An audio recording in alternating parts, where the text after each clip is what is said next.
teman-teman YouTube. Sebelumnya, terima kasih telah mengklik video ini. Pada video ini akan dijelaskan apa saja sih software olah data statistik yang open source. Di masa kini, manusia sudah terbiasa dengan alat-alat canggih elektronik dan tak pernah bisa lepas dari kecanggihan alat-alat tersebut, yang diantaranya adalah komputer.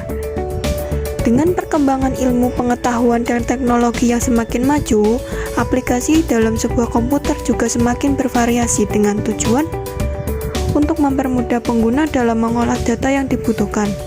Salah satunya yaitu aplikasi Scilab dan Python. Scilab merupakan suatu perangkat lunak yang dikembangkan untuk komputasi numerik dan visualisasi data. Kelebihan utama dari Scilab yaitu gratis atau freeware dan tersedia untuk berbagai sistem operasi seperti Windows, Mac, dan Linux.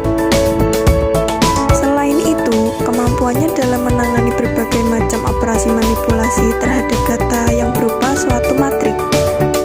Kita dapat membuat evaluasi secara langsung tanpa harus menggunakan perintah eval seperti yang terdapat pada program MATLAB. Selain itu, Scilab juga terdapat kekurangan, yaitu salah satunya tidak dapat mendefinisikan dan melakukan pemanggilan fungsi tertentu, misalnya untuk variabel fungsi utama maupun lokal.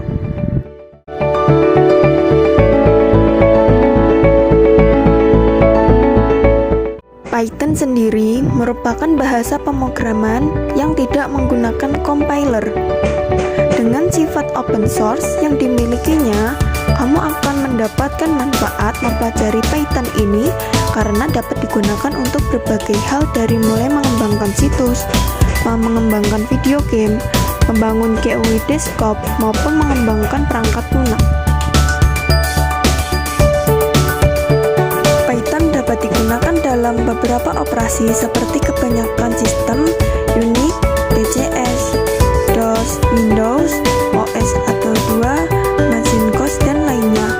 Pada kebanyakan sistem operasi Linux, bahasa pemrograman ini menjadi standarisasi untuk disertakan dalam paket distribusinya. Awalnya, Python dikembangkan sebagai salah satu respon Van Rossum atas bahasa pemrograman ABC. Itu sebabnya dalam perjalanannya, bahasa pemrograman Python banyak dipengaruhi oleh bahasa pemrograman ABC tersebut.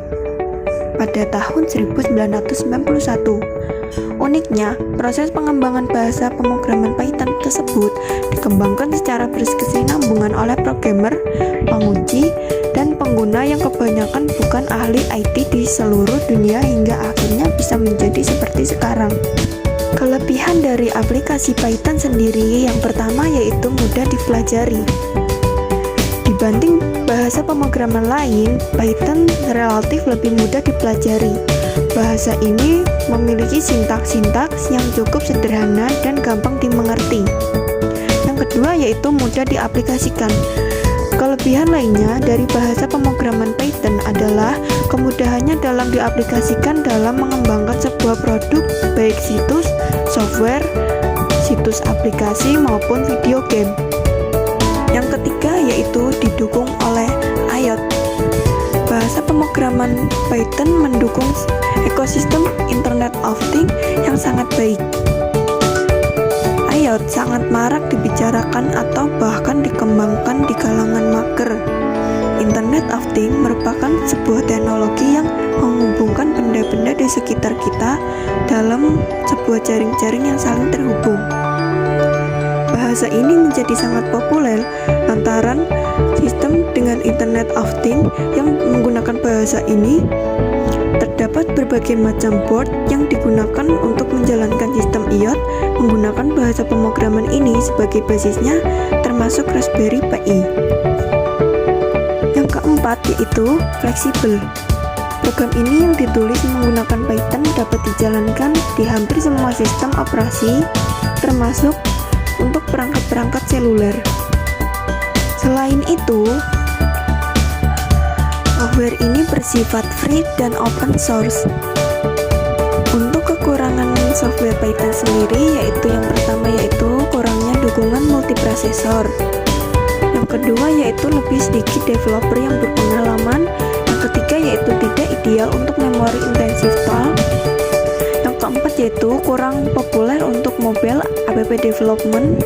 Yang kelima yaitu batasan desain dan batasan kecepatan.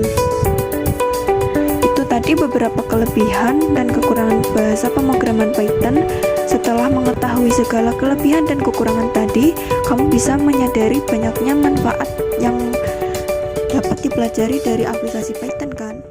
Nah, gimana teman-teman? Apakah jadi mengenal perbedaan kedua software olah data statistik yang open source tersebut? Semoga video ini dapat membantu ya. Terima kasih.